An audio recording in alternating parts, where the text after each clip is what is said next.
y'all, and welcome back. I hope you're having a great week so far. So we are going to pick up reading from our little book, Raised Devotionals by Ida Mae Couch. I just love this book, and I'm so glad that y'all are enjoying it too. So I have my King James Bible here. We're going to be reading, the title of it is Friends. And so let's just see how God's going to minister to us. Friends. Not many people can say they have a friend they've known all their life, but I can. Stephanie and I grew up in church together, and we were just a month apart in age. We knew each other from the nursery class all the way through high school.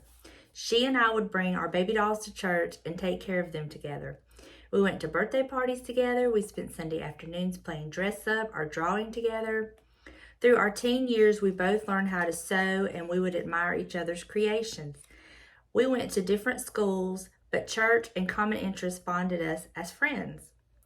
I married my high school sweetheart just a few months after graduating high school, and I moved a long way from home because my husband was in the military. Stephanie and I were moving in different directions with our lives, and I had assumed that our childhood friendship would sort of stop there, mainly because I had moved so far away. I remember going to the mailbox on a very pretty fall day, and there was a letter from Stephanie. That letter changed me. I realized that I was important to Stephanie, and she wanted to stay connected with me. I felt so loved. I immediately wrote her back, and this would continue for many years to come. God made us to need each other. He made us a community so that we could be strong together. He knows how important it is to have support and encouragement because He made us that way. And just like we need each other, God pursues us to keep our relationship going with Him. He desires contact with us through prayer and using the Spirit to enrich our lives. So true. Stephanie and I don't get to see each other very often. We live in separate states and kids keep us busy, but we do get together. It's like we've never been apart. But when we do get together, it's like we've never been apart. We pick right back up where we left off. And our scripture text is 1 Thessalonians 5, chapter 5, and verse 11. Wherefore, comfort yourselves together and edify one another, even as also ye do. Do you have a friend that needs encouragement? Maybe they just need to know someone cares. Let's stay connected to our friends and to our Holy Father. Wow. Well, these kids these days will never understand what going to the mailbox looking for a piece of mail is like, or trying to get through that party line on the telephone, or getting a busy signal, or not being able to call somebody because it's long distance. I mean, this generation these days, they just don't know. They don't know what we had to live through. I remember I had a boyfriend that was in a different county, and it was long distance for us to talk on the phone, even though he was only like 20 miles away. But we would write letters back and forth because he went to a different school than I did. And then we would see each other on the weekends. And y'all, getting them letters in the mail, it was just everything. And then a very sweet friend of mine that we had become best friends in like the 4th grade. And we're still friends today. We don't see each other as much, but we do talk to each other here and there. But she moved to Brownsville, Texas. And I was just devastated. And so she and I would write letters back and forth to each other.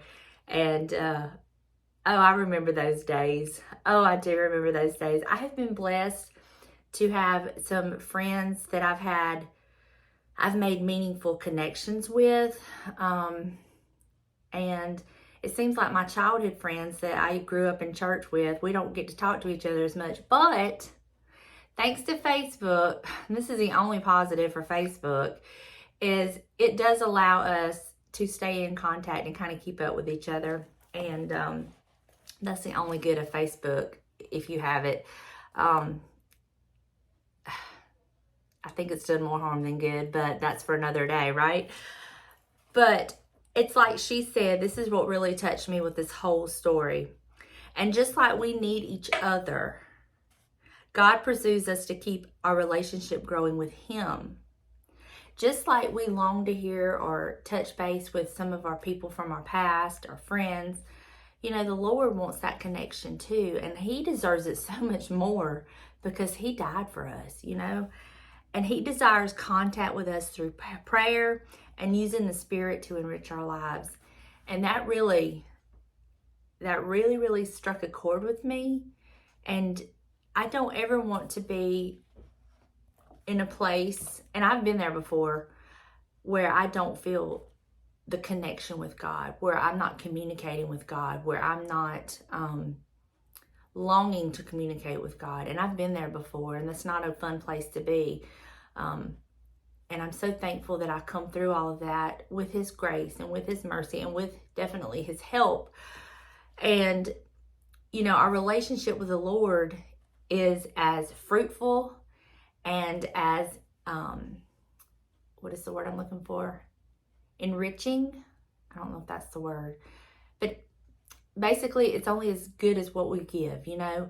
The more we put into it, the more we grow it, the more we prune it, the more we take care of it, the more that relationship is going to grow. It's just like our gardens and flowers and all of that. We have to work at it. But He's so good that the more you start talking to God and being in relationship with Him and communicating with Him, the more you do that, the more of a habit, quote unquote, it becomes. And I've said before, I find myself just walking around the house talking to the Lord, in my car, just chatting with the Lord, joking with the Lord, picking with the Lord. It's just common for me to do that now. It's just like talking to my husband or my kids or my mama, you know.